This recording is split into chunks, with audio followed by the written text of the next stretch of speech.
So good morning, children. Good morning, Good sir. morning, sir.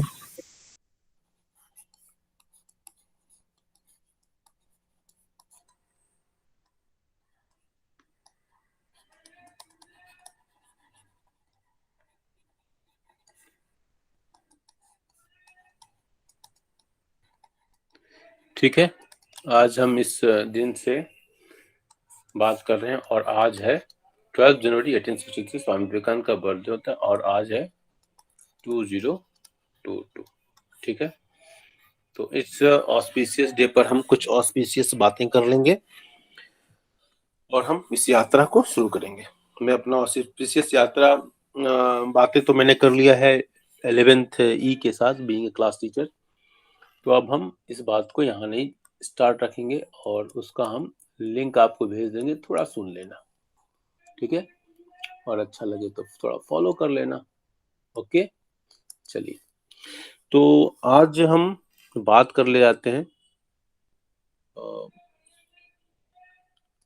दो बातों की हम चर्चा करेंगे। पहला है फर्स्ट में कि हमारे पास एक माइंड मैप का डायग्राम है, इसको जरा जल्दी से देख लो, जो समझ में नहीं पूछ लेना, ठीक है। इन सब बातों की हम चर्चा कर चुके हैं, ठीक है,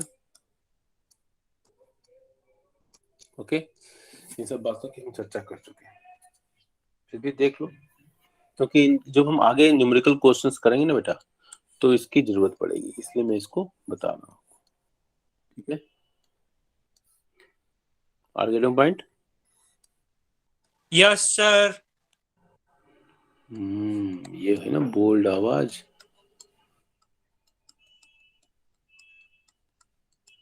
आप देखते जाएंगे ध्यान से, कोई इस तरह की बात हो समझ में नहीं आए तो बताना, ठीक है। और कुछ भी दिमाग में हो ना बेटा पूछो, है ना, कुछ भी दिमाग में हो तो पूछिए आप, समझ गए।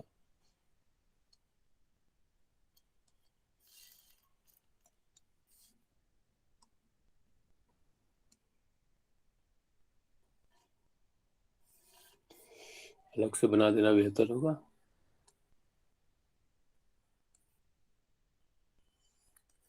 मैं जिससे पूछूं वो बताने का भी प्रयास करना। अगर ये सी है और अगर ये वाई है तो इस पॉइंट को हम क्या नाम देंगे, बताइए बताइए। सर मैं बोलूं? नहीं सर मैं नहीं, और कोई साहस करो बोलने का, मानो, बोलिए।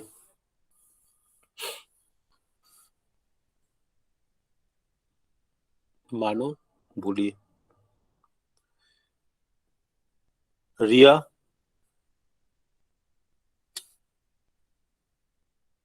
रिया, Arjun, sir break even point. शाबाश, इसको कहते हैं ब्रेक इवन पॉइंट। ओके, अच्छा, ब्रेक इवन पॉइंट ये जो है इसकी क्या विशेषताएं हैं, आयुषी? सर इसमें कंजम्पशन इनकम के इक्वल होता है।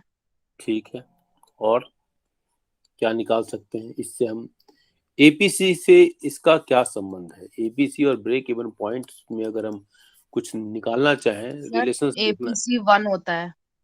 ओके, वेरी गुड, एपीसी 1 होता है ना, एपीसी 1 होता यस है सर। क्योंकि ब्रेक इवन पॉइंट पर हमारा एपीसी का फॉर्मूला क्या है, सी बाई वाई, है ना, अभी आपने देखा ना बेटा। Yes sir. अरे कहाँ गया, ये क्या हो गया, छोटा कर लो थोड़ा सा।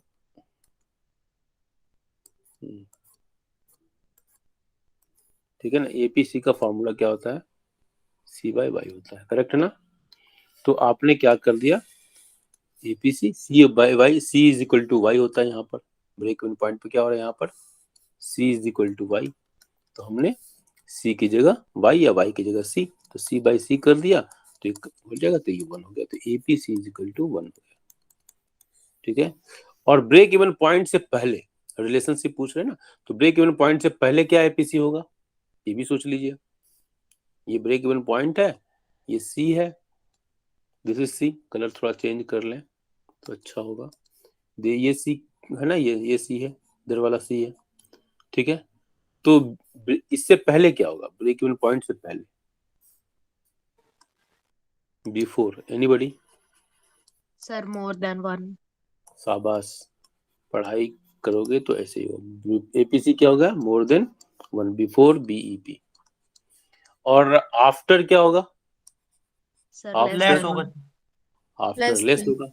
तो इससे क्या समझ में आता है कि एपीसी की वैल्यू 0 हो सकती है क्या, जरा बताओ। No sir. एपीसी की वैल्यू 0 नहीं होगी, करेक्ट ना? एपीसी की वैल्यू 0 नहीं होगी, 0 नहीं होगी, करेक्ट ना? एपीसी की वैल्यू 1 से अधिक हो सकती है क्या? यस सर, हो सकती है। 1 से ज्यादा हो यस सर। सकती है ना? हो सकती है ना? यस 1 से ज्यादा यस कब होगी, जब सर, वो, जब कंजम्पशन ज्यादा होगा। जब कंजम्पशन ज्यादा, मतलब ब्रेक इवन पॉइंट से पहले, ठीक है ना? यस ब्रेक इवन पॉइंट से पहले, करेक्ट ना? और 1 से कम हो सकती है ना, yes sir. Break even point के बाद। तो यहां से एक क्वेश्चन निकलता है ना, एपीसी के बारे में अगर 3 पॉइंट पूछेगा 3 मार्क्स का, तो आप लिख पाओगे ना बेटा? Yes sir. यही होता है कॉन्सेप्ट। अगर कॉन्सेप्ट के साथ अंडरस्टैंड पढ़ोगे तो आप लिखने की स्थिति में होगे। लेकिन इसमें कुछ बच्चे जो है ना, इनके लिए मैं ये वर्ड 12th डी के लिए नहीं यूज कर रहा हूँ, काम चोरी करते हैं, इसकी अंग्रेजी होती है लेजीनेस दिखाते हैं, ठीक है। वो क्या करते हैं, अच्छा कॉन्सेप्ट आ ही गया तो लिखने की क्या जरूरत है, और वो एग्जाम में वो भूल जाएंगे और उनको 1 मार्क्स, हाफ मार्क्स या 0 मार्क्स मिलने की पूरी संभावना है, ठीक है। तो ये सब आप नहीं करेंगे, समझ में आई बात? समझ रहे? लिखिए, लिखने की आदत डालिए, ठीक है। लिखिए, हम लोग लिख के पढ़े हैं इसलिए इतना दिमाग में है, और लिखते रहते हैं हमेशा इसलिए दिमाग में बैठा हुआ है। नहीं तो ये 50 साल की उम्र में सब भूलने लगता है, ये धीरे धीरे भूलने की उम्र है, समझ रहे हो? तो एक्सरसाइज एक्सरसाइज शीर्षासन और करते रहिए आप लोग, मेडिटेशन करते रहिए, दिमाग की बत्ती जलाते रहिए, समझ रहे हैं? और ये उम्र है 2 साल जिंदगी के, सिर्फ 2 बूंद जिंदगी के, है ना? सिर्फ 2 साल जिंदगी के डिसाइड करेगा कि 60 साल कैसे जियोगे, समझ रहे हो बेटा? केवल 2 साल डिसाइड कर देगा कि 60 साल की जिंदगी कैसी होगी, समझ रहे हो? ये बहुत बड़ी बात है, मैं जो बोल रहा हूँ उसको कहीं नोट कर लो अपने बुक में। चलिए, तो ये हम हो गया, ठीक है। अब इस पर आप बेस्ड पर, इसी तरह एपीसी हमारा, एपीसी, एमपीसी, ये सारे कॉन्सेप्ट, ठीक है, आपको याद रखने पड़ेंगे। ये हम ये क्वेश्चंस बनाने के लिए, न्यूमेरिकल क्वेश्चन के लिए आज हम कुछ न्यूमेरिकल क्वेश्चंस भी लेंगे, ठीक है। ये इंड्यूस्ड और ऑटोनोमस इन्वेस्टमेंट के बीच का डिफरेंस क्या है, इसको देख लीजिएगा आप लोग, ठीक है। एग्रीगेट सप्लाई, ठीक है, ये हमारा जो नेशनल इनकम अकाउंटिंग का जो कॉन्सेप्ट पढ़े हुए हैं उससे आपको समझने में आसानी मिलेगी, ठीक है। हर पॉइंट, एडी और एएस की स्थितियां जो हैं, वो एडी एएस से ज्यादा हो सकता है, बराबर हो सकता है और कम हो सकता है। ये तीनों आप याद रखेंगे। ये किन्स, ये तीनों की बात करते हैं क्लासिकल के अगेंस्ट में। इसको ये वॉलंटरी अनएम्प्लॉयमेंट और इनवॉलंटरी अनएम्प्लॉयमेंट किन्स ने कहा, किन्स कहते हैं कि जब फुल एम्प्लॉयमेंट होगा तो इसका मतलब है कि कंप्लीट एब्सेंस ऑफ अनएम्प्लॉयमेंट नहीं है, अनएम्प्लॉयमेंट का कंप्लीट एब्सेंस नहीं है। वो कहते हैं कि जो वॉलंटरी अनएम्प्लॉयड है ना, वो रहेंगे, मतलब person is not willing to work existing wage rate, ठीक है। ये वाले जो केस है ना, वो अभी भी पाए जाएंगे। Argument point, it indicate the full utilization of resources, this point indicate the full utilization of resources, ठीक है। अनएम्प्लॉयमेंट नहीं होना चाहिए। लेकिन किन्स कहते हैं कि नहीं, ये जो कामचोर टाइप के लोग हैं ना, जो काम नहीं करना चाहते हैं एग्जिस्टिंग वेज रेट पर, तो वो दिखाई देंगे, ठीक है। इसके बाद हमारा एडीएस अप्रोच को याद कर लीजिए कैसे होता है, न्यूमेरिकली भी याद कर लीजिए और डायग्राम से भी। और ये एस और आई अप्रोच है, जहां पर ध्यान देना, जहां पर एडीएस होगा उसके ठीक नीचे ये हमारा ये होगा पॉइंट, आर्ग्यूमेंट पॉइंट। जैसे इसका एक्सप्लेनेशन देते हो उसी तरह इसका भी एक्सप्लेनेशन, इसके एक्सप्लेनेशन को मार्क कर लीजिएगा। 6 मार्क्स का क्वेश्चन ये बनता है, ठीक है। अगर न्यूमेरिकली एक साथ डायग्राम और न्यूमेरिकल दोनों नहीं आएगा, या तो न्यूमेरिकल आजकल नहीं आ रहा है, डायग्राम से ही ज्यादा पूछा जा रहा है और उसको याद कर लीजिएगा। ठीक है, मेरी बात समझ में आ रही है? इसके बाद ये मल्टीप्लायर का जो कॉन्सेप्ट है, मल्टीप्लायर का कॉन्सेप्ट जो हमने कल परसों डिस्कस भी किया था, ठीक है, इसको आप अच्छे तरीके से प्रैक्टिस करते रहेंगे। इसमें बहुत सारे क्वेश्चन बोर्ड एग्जाम में आते हैं। ठीक है, मल्टीप्लायर का ये फॉर्मूला देख लीजिए, इनकम डिटर्मिनेशन एंड मल्टीप्लायर। कैसे मल्टीप्लायर इनकम को बढ़ाने में मददगार होता है। ठीक है, कि यहाँ पर लिखा हुआ है K is equal to delta Y by delta I, ratio of change in income to the change in investment. यहाँ से यात्रा शुरू होती है, यहाँ पहले चेंज आता है, जिसकी चेंज की बात किन्स करते हैं, इसको हम उन्होंने कहा, क्या कहा, ऑटोनोमस इन्वेस्टमेंट। ठीक है, तो ये यहाँ से चेंज होता है, इसकी वजह से K टाइम्स चेंज होता है किसमें, इनकम में। ठीक है, आर्गेटिव पॉइंट। तो यहाँ डेल्टा आई, ठीक है, डेल्टा आई बढ़ेगा तो इनकम में K टाइम्स चेंज हुआ, K टाइम्स चेंज हुआ, K times, this is K times change. मेरी बात समझ में आ रही बेटा? तो अब K और MPC के बीच का रिलेशन क्या होता है, K और, तो K is equal to 1/1 minus MPC। ठीक है, इसको याद रखिएगा, इसको याद रखिएगा। ठीक है, K is equal to 1/MPS होता है। कैसे होता है ये बता चुका हूं, फिर भी किसी को डाउट होगा दिखाऊंगा बाद। ठीक है, एक्सेस डिमांड और इन्फ्लेशनरी डिमांड। ठीक है, जब एक्सेस डिमांड होगा, जब एक्स आंटे जो हमारा डिजायर्ड है अगर इसके बराबर हो रहा है, डिजायर्ड डिमांड जो है अगर इक्वल है एग्रीगेट सप्लाई के, ठीक है, तो ये हमारा क्या है, ये फुल एम्प्लॉयमेंट इक्विलिब्रियम है। लेकिन एक्चुअली क्या हो रहा है, एक्चुअली क्या हुआ, ये एडी ज्यादा हो गया। ये एडी ज्यादा हो सकता है एएस से, कब हो सकता है, जब एडी, जब डिमांड हमारा ज्यादा हो रहा है, जो हमारी प्रोडक्शन कैपेसिटी है, जो हमारा आउटपुट है। ठीक है, ये ज्यादा क्यों होगा, क्योंकि दो क्लास है, हम एस और आई अप्रोच से निकाल के आते हैं कि सेविंग करने वाला क्लास अलग है और इन्वेस्टमेंट क्लास अलग है। ठीक है, अगर इसमें दोनों में डिफरेंसेस आ रहे हैं, दोनों में डिफरेंसेस आ रहे हैं, इसकी वजह से ये स्थिति बन सकती है। ठीक है, आर्गेटिव पॉइंट। यहाँ लिखा है कॉजेज क्या क्या है, इंक्रीज इन मनी सप्लाई बढ़ गया due to increase in consumption and investment expenditure. ठीक है, तो ये स्थिति होगी तो हमारा एडी एग्रीगेट डिमांड बढ़ गया। इसका इम्पैक्ट क्या होगा एम्प्लॉयमेंट, आउटपुट एंड प्राइसेस पर, no increase in employment, no increase in output, increase in price. क्यों, ऐसा क्यों होगा, क्योंकि हम बोल चुके हैं कि अगर इस पॉइंट पर दोनों एडी और एएस बराबर हो रहे हैं जो डिजायर्ड था, ठीक है, यहाँ पर फुल एम्प्लॉयमेंट लेवल है। ठीक है, अगर यहाँ बराबर होते हैं इसका मतलब यहाँ पर फुल एम्प्लॉयमेंट है, ऑल रिसोर्सेज आर यूटिलाइज्ड। तो ऐसी स्थिति में अगर मान लो किसी डिस्टर्बेंसेस की वजह से ये बढ़ जाता है तो ये एम्प्लॉयमेंट को बढ़ाने वाला नहीं होगा। ठीक है, ये जितने भी इनवॉलंटरी लोग थे जो चाहते थे रोजगार में रहना, उन सब लोगों को रोजगार इस पॉइंट पर मिल जाएगा। All those who are able and willing to work at existing wage rate don't get work, है ना यहाँ पर। तो ये जितने भी लोग विलिंग थे, ठीक है, उन सबको रोजगार मिल जाएगा। ठीक है, आर्गेटिव पॉइंट, मुझे बात समझ में आ रही है? चलिए, यस सर। और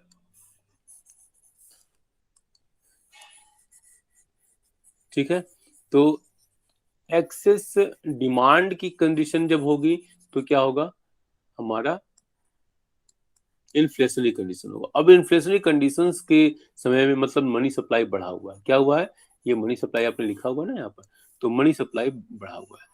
अब इसको कम करना है, ठीक है, तो हमारे पास दो उपाय, एक फिजिकल पॉलिसी है, हाँ, जिसको हम बजटीय नीति कहते हैं, बजटरी पॉलिसी कहते हैं, और दूसरा क्या है, मॉनेटरी पॉलिसी है। डिवाइड, दो पॉलिसीज है। फिजिकल पॉलिसी मतलब जो गवर्नमेंट फाइनेंस मिनिस्टर जो डिसीजन लेती है ना वो, और एक होता है कौन जो करता है, आरबीआई करता है। तो आरबीआई जो करता है उसको मॉनेटरी पॉलिसी कहते हैं, और जो फाइनेंस मिनिस्टर लेती है निर्मला सीतारमण जो लेगी वो फिजिकल पॉलिसी। तो क्या कहेंगे, एक्सेस डिमांड मतलब क्या है, एक्सेस ऑफ मनी सप्लाई, उसको कम करना है, मनी सप्लाई को कम करना है। अब देखो क्या करना है, इंक्रीज इन टैक्सेस, टैक्स बढ़ा दिया तो लोगों के हाथ में पैसा कम होगा। इंक्रीज इन पब्लिक डेब्ट, लोगों से बोरोइंग कर ले तब भी अब पैसा कम हो जाएगा लोगों के पास। डिक्रीज इन डेफिसिट फाइनेंसिंग, ठीक है, जो डेफिसिट फाइनेंसिंग होता है, जो डिफरेंसेस होते हैं गवर्नमेंट के इनकम और एक्सपेंडिचर के बीच में जो डिफिसिट होता है, तो जो गवर्नमेंट एक्स्ट्रा करेंसी प्रिंट करती है, more and more Gandhi Baba is coming in the market, तो वो क्या होगा, वो कम, उस पर रियलाइजेशन कम होगा, वो कम करेगी गवर्नमेंट। ठीक है, मान लो पहले 100 करेंसी का, तो 100 एक्स्ट्रा करेंसी आ गई, अब उसकी जगह एक ही करेंसी करेगा तो ये 99 जो मनी सप्लाई को बढ़ाने वाला था वो नहीं बढ़ेगा। ठीक है, decrease in government expenditure, government जो सब्सिडी वगैरह जो देती है ना, उन सब चीजों को थोड़ा कम करेगी, कर्टल करेगी। समझ में आ रही बात? अब इसी का जस्ट उल्टा क्या होगा, डेफिसिट फाइनेंस के केस में हो जाएगा। ठीक है, इसी का जस्ट उल्टा क्या होगा, डेफिसिट फाइनेंस में हो जाएगा। मतलब क्या है, अब लोगों के हाथ में पैसा कम है। क्या कम है? पैसा कम है, they have less of money, पैसा कम, मतलब लोगों के हाथ में क्या करना है, पैसा देना है, मनी सप्लाई को बढ़ाना है, मनी सप्लाई। तो आप इसी पॉइंट से जो भी आपने डिस्कस किया है, इंक्रीज इन टैक्सेस, टैक्स बढ़ाते तो पैसा कम होता था, तो टैक्स घटा देंगे। देखिए ये पॉइंट निकल कर आ गया। ठीक है, इंक्रीज इन पब्लिक डेब्ट, तो डिक्रीज इन पब्लिक डेब्ट हो गया। Increase in deficit financing, decrease in deficit financing था, increase in deficit financing. Increase in government expenditure, decrease in government expenditure, just reverse. तो मतलब अगर आपको ये याद है और आप ध्यान से पढ़ते हो तो यहाँ पर रिवर्स का गेम है। Are getting point? मेरी बात समझ में आ रही बेटा? मेरी बात समझ में आ रही बेटा? Yes sir. Yes sir. ठीक है, तो इसी तरह आप जो हमारा एक्सेस डिमांड है, ठीक है, उसको भी, डेफिशिएंट डिमांड है, उसको भी हम निकाल सकते हैं ना, कि जब हमने डेफिशिएंट डिमांड था तब हमने क्या किया, एक्सेस डिमांड है तब क्या करेंगे, इंक्रीज इन बैंक रेट, ये मॉनेटरी पॉलिसी, सब ये मॉनेटरी पॉलिसी। ठीक है, ये दोनों हमारे मॉनेटरी पॉलिसी के मेजर्स हैं। ये आप मनी एंड बैंकिंग वाले में पढ़ चुके हो, bank rate, repo rate, reverse repo rate, CRR, SLR, RBI term में पढ़ चुके हो, इसके क्या इम्पैक्ट है आप जानते हैं। इसलिए इसके भी, तो आप जब एक्सेस डिमांड है मतलब क्या है, यहाँ पर मनी सप्लाई ज्यादा है मान लो, ठीक है, उसको हमको कम करना, लोग यहाँ से पैसा निकालना है। बैंक रेट बढ़ा दोगे, आप जानते हो बैंक रेट बढ़ाने पर बैंक जो है कम लोन लेगा आरबीआई से, उसकी बोरिंग कैपेसिटी कम हो जाएगी। ठीक है, क्योंकि लोन महंगा हो जाएगा तो लोग को महंगे पर लोन देगा तो लोग लोन कम लेंगे, तो ऐसे करके मनी सप्लाई कंट्रोल होगी। रेपो रेट में भी यही है, reverse repo rate, CRR, SLR, इसको आप पढ़ चुके हैं, इस पर ज्यादा इंफोसिस नहीं कर। इसी तरह उसके जस्ट अपोजिट है डेफिशिएंट डिमांड होगा, आगे पॉइंट। तो इस तरीके से ही देखो, अब 3 मार्क्स का क्वेश्चन में बोल रहा था ना अभी, 3 मार्क्स का क्वेश्चन, एपीसी और एमपीसी के बीच में डिफरेंस। ठीक है, इसको आप लोग देख ले, बहुत ही इंपॉर्टेंट पॉइंट है, सॉरी। ठीक है, आगे पॉइंट, एमपीसी के बारे में 3 पॉइंट देख लीजिए। It is a ratio of changing, ये तो आप डिफरेंशियल बाय डिफॉल्ट है। ठीक है, MPC is represented point on a consumption curve with respect to the previous point, with respect to, कहाँ गए, विद रिस्पेक्ट टू, मतलब ये चेंज की बात कर रहा है, कंपेयर की बात कर रहा है। ठीक है, मेजर्ड बिटवीन 2 पॉइंट्स। ठीक है, आगे लो पॉइंट, जैसे आप इसका डायग्राम अगर बनाओगे ना तो कुछ ऐसे बन जाएगा ना बेटा। ठीक है ना, आप ऐसे करते हो यहाँ पर इतना, फिर इसके बाद ऐसे करते हो चेंज, ठीक है, फिर ऐसे करते हो फिर चेंज, तो ये जो है ना, ये डेल्टा है। तो यहाँ से this point two this point, ये जो आया ना चेंज, यहाँ से इस पॉइंट पर चेंज आया, फिर चेंज आ रहा है ये, ठीक है, तो इस चेंज को डेल्टा वाई, और अगर इस इधर चेंज हो रहा है, इधर चेंज हो रहा है, ठीक है, पहले इतना कंजम्पशन, फिर बढ़ गया, फिर और बढ़ गया, फिर और बढ़ गया, तो ये चेंज, तो डेल्टा सी। तो ये एमपीसी की बात करता है इस डेल्टा सी यहाँ पर है और डेल्टा वाई यहाँ पर है नीचे। समझ में आ रही बात? ठीक है, ठीक है, इसके बारे में ये Yes, जीरो sir. से, हाँ, तो एमपीसी क्या होता है, 0 से अधिक होता है और 1 से कम होता है। 1 से कम होने का मतलब क्या हुआ कि जब भी हमारी इनकम बढ़ेगी उससे ज्यादा कंजम्पशन नहीं बढ़ सकता है। ठीक है, इनकम अगर चेंज हो रहा है ना, delta Y change in income, और delta C is a change in consumption. तो डेल्टा इनकम मान लो 10 रुपए बढ़ रही है, तो ऐसा नहीं हो सकता कि कंजम्पशन 20 रुपए हो जाए। इसी बात को यहाँ समझा सकता है कि MPC can not be more than 1। ठीक है, अगर पूरा हो जाए तो वो 1 हो सकता है। एमपीसी जितना इनकम चेंज हुआ उतना ही कंजम्पशन भी हो जाए, तो delta C is equal to delta C, मतलब बराबर है ना दोनों। जितना चेंज हुआ इनकम में 5 चेंज हुआ, जिसमें 5 हुआ तो दोनों 5 हो जाएंगे, बराबर हो जाएंगे, तो कट जाएगा। तो एमपीसी क्या 1 हो सकता है, 1 हो सकता है, लेकिन इससे ज्यादा नहीं हो सकता। ठीक है, ये समझ में आ गया होगा। चलिए, इसी तरह हम एपीसी और इसको भी हम निकाल सकते हैं, डिराइव कर सकते हैं। इसको आप लोग याद रखेंगे, बहुत ही इंपॉर्टेंट है, लॉन्ग आंसर्स क्वेश्चन में आप इसको देख लीजिएगा। Autonomous investment, induced investment. ठीक है, ये देखो ऑटोनोमस इन्वेस्टमेंट का डायग्राम है, ये इंड्यूस्ड इन्वेस्टमेंट का डायग्राम है। इसको मैं बता चुका हूँ, फिर भी देख लेना इसको एक बार। हम चलिए अब हम आते हैं न्यूमेरिकल्स क्वेश्चन पर। कुछ 1-2 क्वेश्चन न्यूमेरिकल देते हैं ताकि उसका, ठीक है, समझ में आई बात। एक क्वेश्चन नोट करेंगे, आप नोट करेंगे बेटा, करेंगे काम, बोलो भाई। Yes sir. ठीक है, आसान क्वेश्चन है आप लोगों के लिए, आसान क्वेश्चन है। क्वेश्चन है आपके सामने, रेड हो गया ये तो। मार्जिनल प्रोपेंसिटी टू कंज्यूम, इसको हम एमपीसी लिख दें। Marginal propensity to consume in an economy, economy साथ साथ लिख लेना, इसलिए कि ये मैं लिख रहा हूं तो उतना ही आपकी भी स्पीड हमसे अच्छी स्पीड होगी आपकी। ठीक है, इफ इन्वेस्टमेंट एक्सपेंडिचर, ठीक है, रुको एक, हाँ कुछ पड़ गया, इन्वेस्टमेंट एक्सपेंडिचर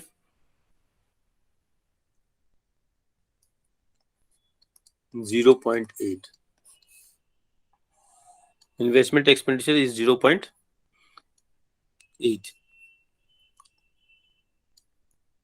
गलत कर दिया, sorry sorry sorry sorry sorry, investment expenditure मैंने गलत कर दिया, 0.8 तो मैंने उसको लिखा था, रुक जाओ। If investment expenditure increased by, sorry, is in increased by rupees 400 crore, find increase in बहुत सारे बच्चे हो सकता है कर भी लिए हो, income, find increase in income and consumption expenditure, consumption expenditure, इसको जल्दी से सॉल्व करेंगे जरा। एमपीसी जन इकोनॉमी 0.8, एमपीसी दिया हुआ, मार्जिनल प्रोपेंसिटी टू कंज्यूम 0.8 दिया हुआ है। इन्वेस्टमेंट एक्सपेंडिचर इंक्रीज्ड बाय, ध्यान देना वर्ड्स को, 400 crore, find the increase in income and consumption expenditure. जल्दी से करेंगे, कौन पहले करता है, क्या क्या दिया हुआ है, तो आप करते रहेंगे, आप करते रहेंगे, हम लिख रहे हैं धीरे धीरे। MPC is given 0.8, investment expenditure increased by 400, तो डेल्टा आई कर सकते हैं इसको, इन्वेस्टमेंट एक्सपेंडिचर 400 करोड़, तो कोई इंक्रीज्ड बाय है इसलिए आप अपना करते रहें। Find the increase in income, delta Y हमको निकालना है, एंड कंजम्पशन एक्सपेंडिचर सी निकालना है, ये चीजें। मुझे बताइए क्या करेंगे आप। देखो सर अगर, पहले इनकम निकाल लेंगे सर, इनकम आ गई 500 करोड़। अच्छा ओके, बताइए आयुषी कितना है बेटा, सॉरी सॉरी, बोलिए आयुषी।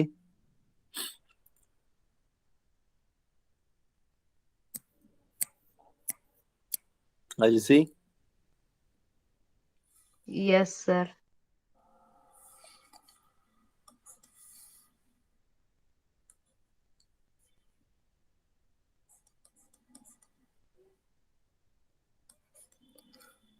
चले हम, देखो एमपीसी दिया हुआ है, देखो हमारे पास 2 हिंट यहाँ दिखाई दे रहे हैं, डेल्टा आई और डेल्टा वाई। ठीक है।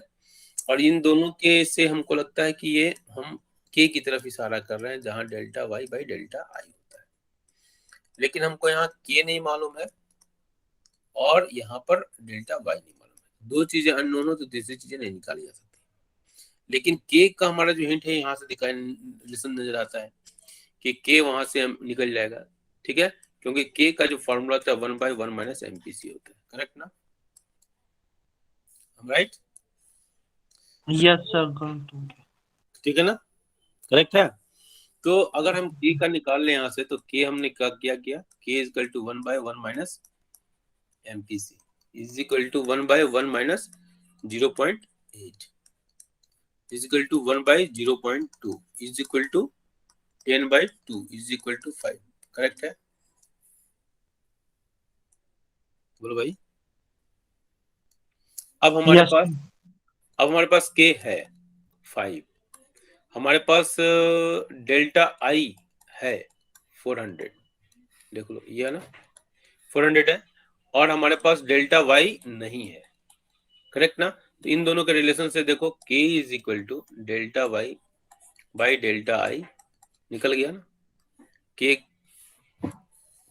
इज इक्वल टू कितना है 5 is equal to delta Y नहीं मालूम है बाई 400, करेक्ट है। यहाँ से हम सर, क्या 2000 आ गया sir. Delta Y is equal to 2000, very good. तो ये हमारा डेल्टा वाई आ गया, चेंज इन इनकम भी आ गया हमारा। अब चेंज इन कंजम्पशन, ठीक है, तो चेंज इन कंजम्पशन जब हम वर्ड बोल रहे हैं चेंज इन कंजम्पशन, ठीक है, तो चेंज तो डेल्टा सी को बोल रहा है ना, ठीक है। अभी डेल्टा सी हमको कौन से फॉर्मूले में दिखाई देता है, तो अगर हम एमपीसी लिखते हैं MPC is equal to delta C by delta Y, तो कोई हमको यहाँ ये दिखाई देता है ना।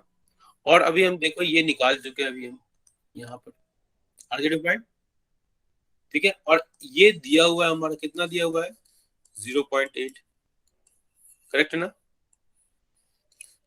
बोलो भाई। Yes sir. तो 0.8 is equal to delta C by 2000 लिख सकते हैं ना बेटा। तो यस सर, ये हो जाएगा 600 0.8 into 2000 is equal to delta C, और delta C is equal to कितना हो गया 8/10 into 2000 is equal to 1600 rupees 600 crore, correct है ना, बोलिए भाई। Yes sir. ये हमारा हो गया डेल्टा सी, तो ये आंसर निकल गया हमारा। तो ऐसे ऐसे ही बनना है, हमें एक दूसरे के रिलेशनशिप को समझने की जरूरत है, करेक्ट है ना, बोलिए। यस बोलो सर। भाई, एक और क्वेश्चन ले बेटा। Yes sir. अभिजीत, हिमांशु, रिया बेटा, एक और क्वेश्चन ले, बोलो भाई। Yes sir. अच्छा चलो, ये थोड़ा सा क्वेश्चन लंबा है, हाँ थोड़ा सा ध्यान से लिख लेंगे। कुछ इंफॉर्मेशन दिया हुआ है, इंफॉर्मेशन क्या दिया हुआ हम ज्यादा लिख नहीं रहे हैं, डायरेक्ट लिख रहे हैं। Autonomous consumption expenditure, autonomous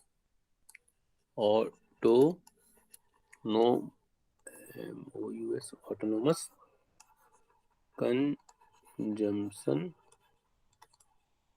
expenditure, okay, ये दिया हुआ है आपका 500 करोड़ रुपीज, 500 करोड़। दूसरा पॉइंट क्या दिया हुआ है, autonomous investment expenditure, autonomous investment expenditure. देखो पहला डिफिकल्ट क्वेश्चन हमें कभी भी नहीं लेना चाहिए, डिफिकल्ट क्वेश्चन लेने से क्या होता है बच्चे डिमोरलाइज हो जाते हैं, ठीक है ना। आसान क्वेश्चन लो ताकि उनका इंटरेस्ट बने, इसके बाद धीरे डिफिकल्टी लेवल को बढ़ाया जाता है। तीसरा पॉइंट क्या है इसमें, equilibrium level of income,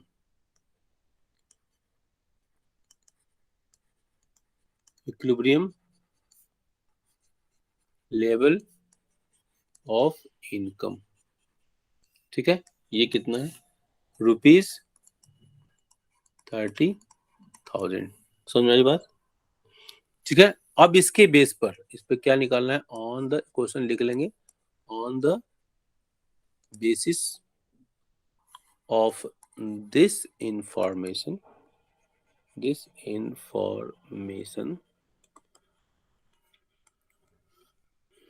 estimate करना है क्या, estimate क्या करना है, पॉइंट नंबर 1 इन्वेस्टमेंट मल्टीप्लायर। किसने इन्वेस्टमेंट मल्टीप्लायर वर्ड ही यूज किया है, इन्वेस्टमेंट मल्टीप्लायर। दूसरा क्या है, increase in consumption expenditure, increase in consumption expenditure. ठीक है,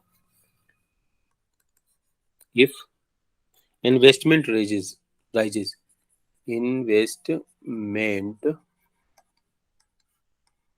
rises by ₹500 crore।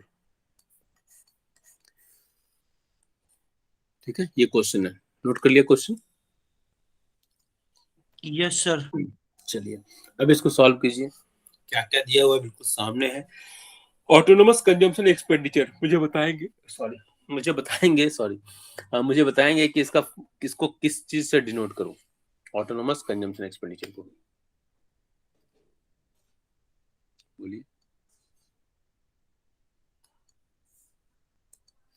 बोलिए बेटा। सी बार। ठीक है, C bar is equal to 500। Very good. Next, investment autonomous investment expenditure, ये आई है, ऑटोनोमस वर्ड लगाया तो इसको आई बार लिख देते हैं। ठीक है, 2500। ठीक है, equilibrium level of income Y दिया हुआ ना, yes sir. 30,000। Okay, on the basis of this information estimate investment multiplier के पूछ रहा है, और क्या पूछा, increase in consumption expenditure delta C. If investment rises by, और यहाँ पर इन्वेस्टमेंट राइजेस बाई दे रहा है delta I is equal to 500 crore. यही है ना इंफॉर्मेशन, अगर मैं गलत नहीं हूं तो? No sir. तो इसको क्या करेंगे, अब जो कंजम्पशन एक्सपेंडिचर दिया है और इकोनॉमी क्या है, इक्विलिब्रियम इनकम भी दिया हुआ है ना, ये दिया हुआ ना, तो ये देखो इससे और इससे में कुछ हमको चीजें देखने को मिलती हैं। आगे पॉइंट, अब देखो अगर हम ये लिखें y is equal to C bar plus b Y plus I, autonomous investment दिया हुआ ना। ठीक है, आगे पॉइंट, सी बार और आई बार ये दोनों क्या है, ऑटोनोमस कंजम्पशन एक्सपेंडिचर और इन्वेस्टमेंट, तो इन दोनों को मिला के ए बार एक वर्ड यूज हो जाता है, ऑटोनोमस एग्रीगेट एक्सपेंडिचर। ये क्या हो जाता है, ऑटोनोमस एग्रीगेट एक्सपेंडिचर। मेरी बात समझ में आ रही है? Yes sir. ठीक है, तो ये हम इसको ऐसे लिख दें सी बार, ताकि नजदीक आ जाएंगे तो थोड़ा सा दोस्ती बढ़ जाएगी, ऐसे कर लिया, और प्लस बी वाई। ठीक है, और यहाँ पर इसकी जगह हमने क्या किया, ए हो जाएगा, तो ए प्लस बी वाई, करेक्ट ना? बोलो भाई, यस सर। अगर इसकी वैल्यू हम y की वैल्यू कितना है 30,000 इज इक्वल टू, ये इसकी a की वैल्यू कितनी होगी, बोलो, a की वैल्यू सर 3000। 500 प्लस 2500। ठीक है, सी बार और आई बार, ठीक है ना, ये तो है। ठीक है, यस सर। तो यहाँ पर हमने लिख दिया 3000 इज इक्वल टू, ताकि कंफ्यूजन नहीं हो,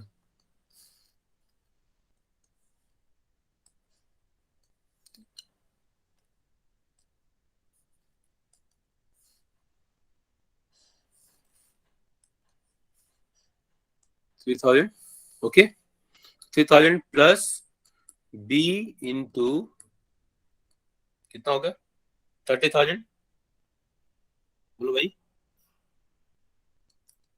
ये होगा ना। Yes sir. अब ये क्या हो गया 27,000 इजकल टू बी इंटू 30,000, ये इधर जाएगा ना तो माइनस हो जाएगा, तो 30,000 minus 3,000 27,000, 27,000 divide by 30,000 is equal to B,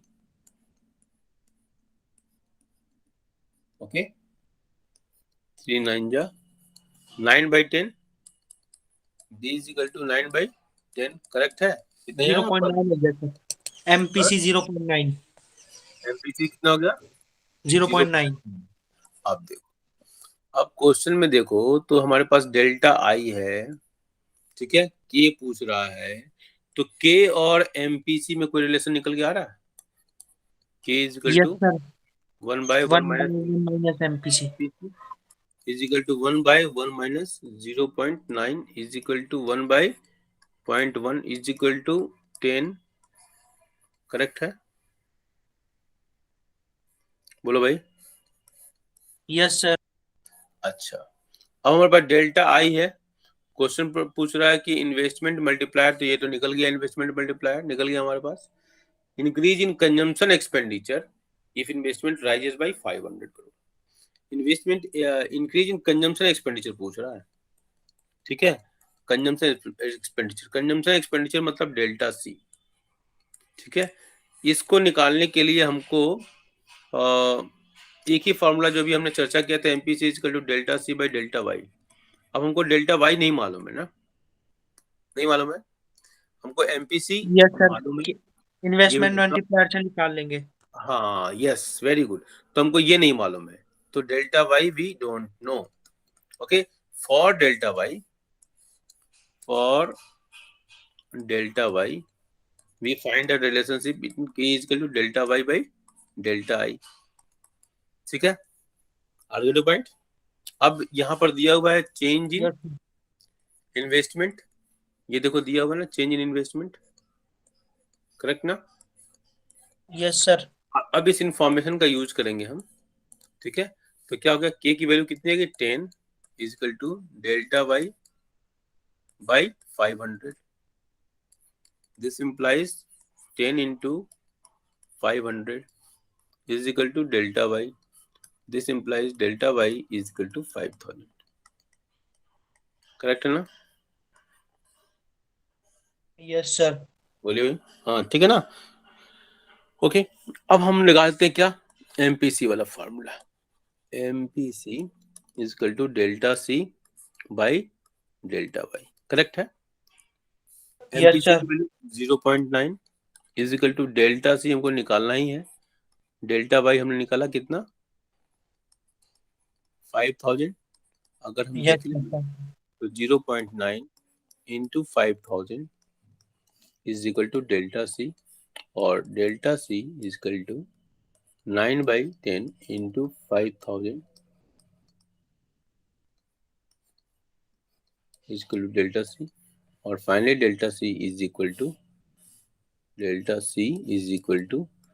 4,500, तो ये हमारा निकल गया, ठीक है, बोलो भाई, ठीक है, यस सर। तो ये हमारा क्वेश्चन सॉल्व हुआ। तो इस तरीके से इस तरीके से सारे अगर आपको याद रखने हैं तो पहली बात, पहले आपको काम करना है क्या, फॉर्मूला को याद रखना है, फॉर्मूला को जैसे स्टेट में याद करते थे ना फॉर्मूला, ये देखो national income income determination sir बड़ा एक ही प्यारा क्वेश्चन लेसन करा दो सर। इनकम डिटर्मिनेशन बहुत ही प्यारा लेसन है, बताओ कितना टाइम हो गया है, टाइम हो गया क्या, देखो तो ध्यान देना, आपकी कोई दूसरी क्लास तो नहीं है ना, देखना का टाइम, नहीं टाइम है, सर 1 बजे अभी तो क्लास। अच्छा चलो कोई बात नहीं, चलिए क्वेश्चन पूछिए, थ्योरेटिकल क्वेश्चन है फिर न्यूमेरिकल है। सर आप Okay. करा दो सर, कोई न्यूमेरिकल क्वेश्चन एक और दे दो। न्यूमेरिकल क्वेश्चन मैं कराऊं तो थोड़ा सा डिफिकल्ट क्वेश्चन सर्च करूं फिर। क्वेश्चन तो मेरे सामने जो है आराम से आसान ही लग रहा है मुझे तो। इसी तरह के क्वेश्चन मुझे पास हैं। अगर कुछ क्वेश्चन आप लोग लिखाओगे तो कुछ थ्योरेटिकल क्वेश्चन पूछना है तो वही पूछ लो। अच्छा चलो, हाँ एक क्वेश्चन मुझे अच्छा लग रहा है। लिखिए क्वेश्चन जल्दी से करो। क्वेश्चन है, एक क्वेश्चन मुझे लग रहा है ठीक है, कुछ बनाने समय पता चलेगा। इन an economy, in an economy आप लोग एक अच्छी सी बुक परचेज कर लो बेटा सेकेंड टर्म के लिए, इक्विलिब्रियम। आपके पास वो पहले वाला तो केवल उसमें एमसीक्यू था ना, जो मैंने सुभाष डे का बोला था। Yes sir. हाँ यस सर, उसमें बस एमसीक्यू थे। हाँ, तो एक अगर आएगी सुभाष डे की तो परचेज कर लेना, और नहीं तो क्योंकि अब तो टाइम बहुत कम बचा है ना बेटा। तो चलो पीटी के लिए कोई बात नहीं है, लेकिन एक परचेज करना पड़ेगा आपको। 12,000 crore. Okay, the ratio of marginal propensity to consume and marginal propensity to save। ठीक है, the ratio of marginal propensity to consume MPC and marginal propensity to save MPS is 3:1। ये ध्यान देना, कैलकुलेट करना है। Calculate the additional investment needed. Calculate the additional investment needed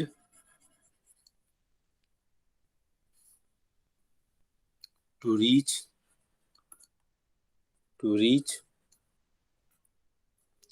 a new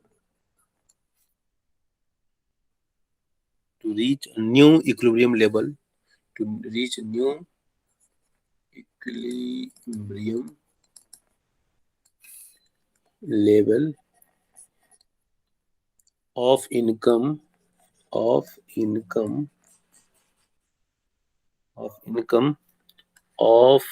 rupees 20,000 crore, rupees 20,000 crore। Okay, ये question है।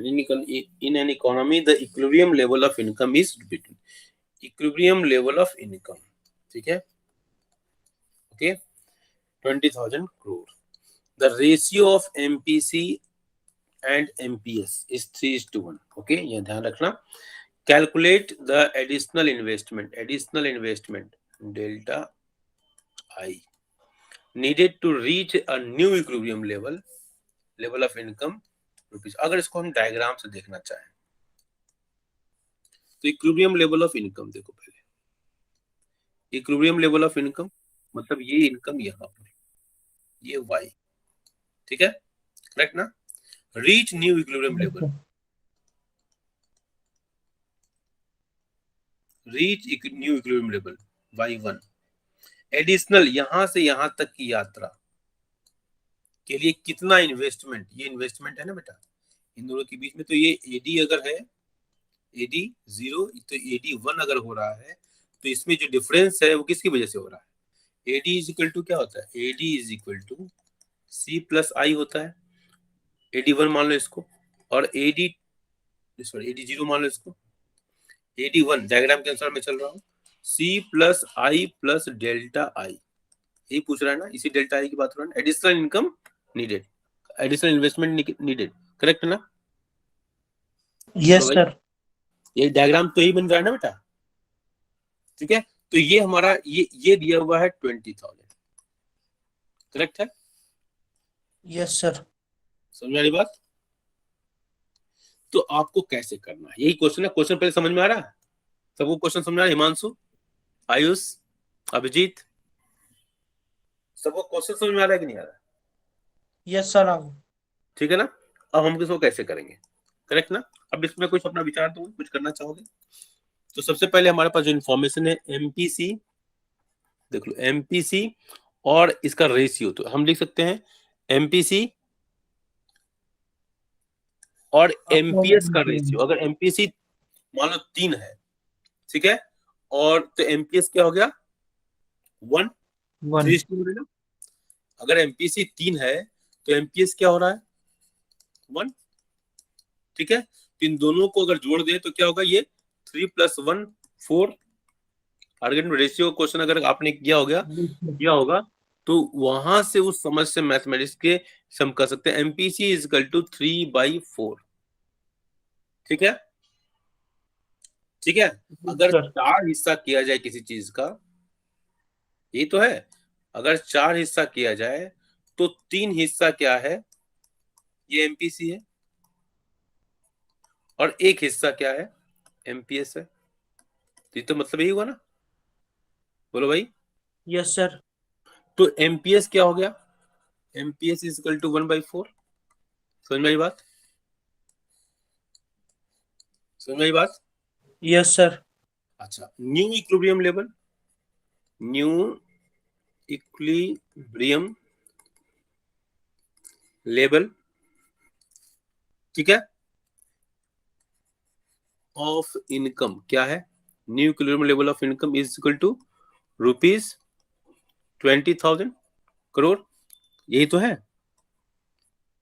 According to question, correct. Yes sir बोलिए भाई। Yes sir बोलो। और एक्चुअल, एक्चुअल कितना है 12,000 crore equilibrium yes level, sir yes ठीक है। सर एक्चुअल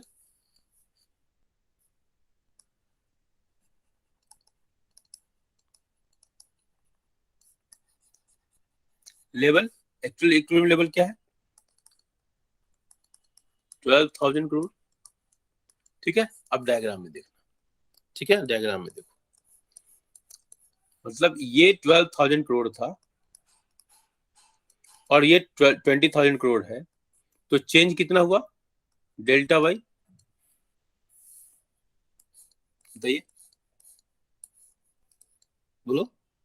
यस सर तो ये चेंज इनकम मतलब कितना चाहिए 20,000 -12,000 -12,000 मतलब 8,000 8,000, करेक्ट है ना, यस सर 8,000 करोड़, ठीक है। हाँ, मतलब यही है रिक्वायर्ड, ये क्या है एक्चुअली रिक्वायर्ड, ठीक है ना, बोलो। Yes sir required increase sorry increase in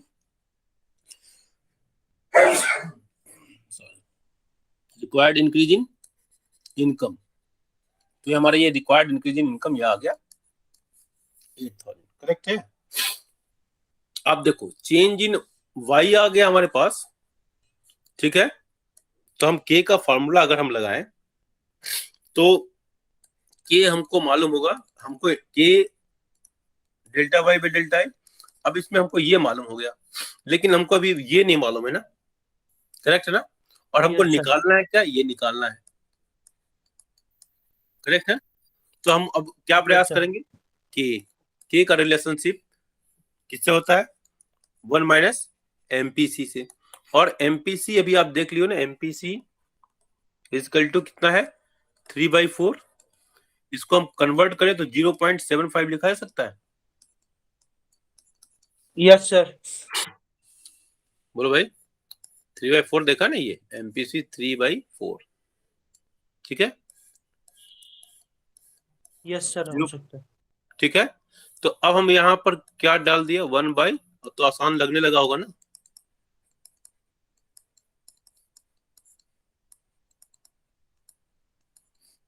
correct है ना, करेक्ट, यस सर ओके ठीक है। तो अब हमारे पास के आ गया 4, डेल्टा वाई आ गया 8,000, तो हमको निकालना है क्या डेल्टा आई, तो हम फार्मूला यूज कर लेते हैं K is equal to delta y by delta I, correct. और K का Yes, value sir. 4 2000. is equal to 8000 divided by delta I. This indicates what? Delta I is equal to 8000 divided by 4 is equal to 2000, correct है ना? Yes, sir. ठीक है। और आपका time भी हो चुका है नहीं बेटा? Yes, ये sir. कुछ और कुछ पूछना है? आप लोग पूछ लो, ओरल कुछ पूछना है तो कोई कॉन्सेप्ट बताइए। No, sir. ठीक है, तो हिमांशु समझ में आ रहा है बेटा? Yes sir. देखो ये जितने भी क्वेश्चन मैं कितना भी पढ़ा लूं, देखो आप जब आओगे ना, देखो अभी ये क्वेश्चन मैंने जो बहुत अच्छे तरीके से आपको डायग्राम से समझाने का प्रयास किया, ठीक है? डायग्राम से इस तरीके से समझोगे तो आपके दिमाग में बिल्कुल फीड हो जाएगा, समझ रहे हो? ठीक है, चलिए। अगर इससे पहले वाले अगर मैंने वीडियो अगर पहला बैच को जो ने पढ़ाया था ना, मैंने कोशिश यही की थी कि किन्स के सारे क्वेश्चंस को डायग्राम से मैं बताने का प्रयास करूं। मैं 1-2 लिंक भेजूंगा, देखना, अगर पसंद आएगा तो कोई बात है, ठीक है, नहीं तो कोई बात ही नहीं है।